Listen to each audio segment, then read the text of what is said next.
Folks, I am really getting tired of the antics that we call our government in this country. I'm tired of putting other countries first. I'm tired of us going to Israel whenever we need to make a decision. I'm tired of AIPAC. I'm tired of giving money, our tax dollars, to other countries. There was some study, with all the money we've given to Israel, we could have free healthcare, which is a big deal. Me being in the ER as much as I have from rodeoing and everything else, I've seen bills up to 40 grand, which is not even that much for crazy stuff. Try being airlifted to a hospital. You get out and you have to go back in because you had a heart attack right after you saw the bill. But nope, let's take care of other countries first. Let's not take care of our veterans. Let's not take care of the issues here. Let's just continue to nurse from Israel. All right, doesn't that sound horrible? Where am I going with this?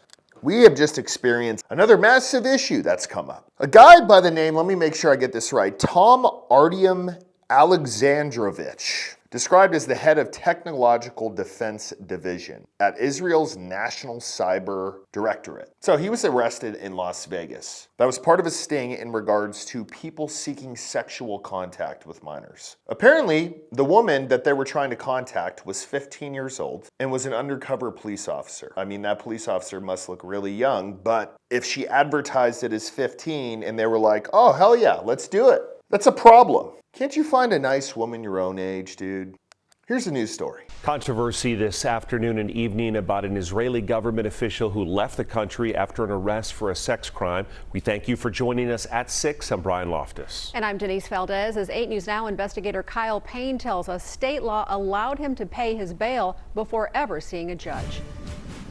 An Israeli official reportedly back in Israel after being arrested here in southern Nevada on a sex crime.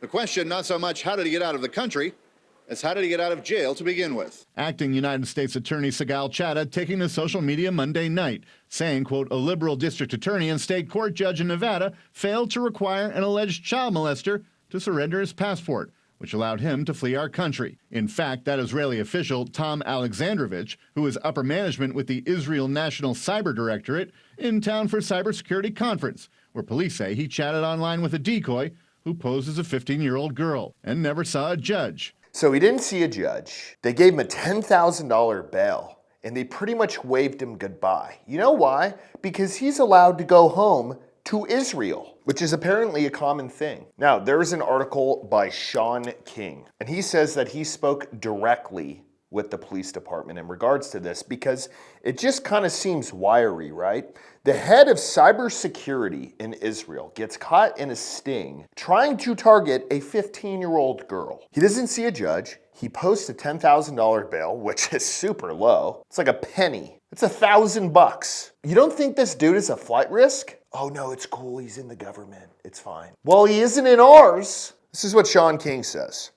I have now confirmed with officers involved in the sting that the Trump administration personally intervened at Israel's request to override U.S. law enforcement, including their own federal agents involved in the sting, to make sure Alexandrovich got back to Israel quickly and safely. The officers told me they couldn't believe it. They had worked for weeks with the FBI, Homeland Security Investigations, and the Nevada Internet Crimes Against Children Task Force to run this sting. They caught Alexandrovich red-handed. They booked him, charged him, and logged him into Henderson County's system like every other suspect. And then, despite the Trump administration itself authorizing the sting, Trump's own team stepped in and blew up their work. They expedited his release and returned to Israel. Now look, I can't find anything else on this, so I'm taking this reporter at his word. But if this is true, my God, it truly is an Israel-first country. United States of Israel. Oh no, it's not America. It's United States of Israel. They're calling the fucking shots, buddy. And then we have Israel's story on this. Netanyahu claimed Alexandrovich was never arrested at all, only briefly questioned before returning to his hotel and flying home. Okay, so I just have a question. Do y'all think that you can just lie to the world and then people are going to be like, oh my God, it's a prime minister. I'm just going to shut the fuck up and I'm going to listen to whatever he says.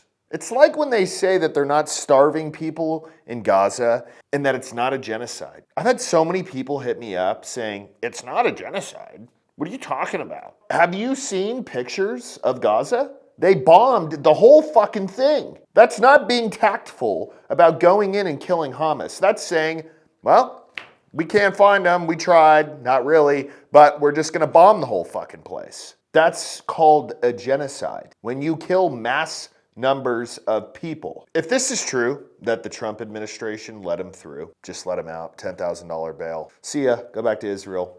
Go back with all the other sex offenders out there. I mean, it's a damn harbor for them out there. This picture pretty much says it all. So if that is true, that the Trump administration stepped in to get this guy out and just sent his ass back to Israel, let me just make sure I understand. You guys won't release the Epstein list because it's a hoax, even though it has to do with pedophiles and people who touch kids. But you will release a guy who is seeking sexual contact with a minor? What the fuck is going on? This is stupid. What do we stand for in this country? Oh, it's too complicated. You won't understand it. Shut the fuck up. Everyone who says that. It's pretty simple. Is it right or wrong? That's what we need to get back to in this country. It's not, oh, it's super complicated and we owe these people money and if we say this, then we get blackmailed. No. Somebody have some balls in our government and just do the right shit. Because right now, I don't trust anyone. I don't think anybody is doing what they said they were going to do. I think everybody is serving another country and then crap like this happens. It is all starting to make sense though. Because remember how bad Trump used to talk about Hillary Clinton? Now listen to him. They didn't just go and kiss and make up. That's planned, no doubt. And we're all tired of it.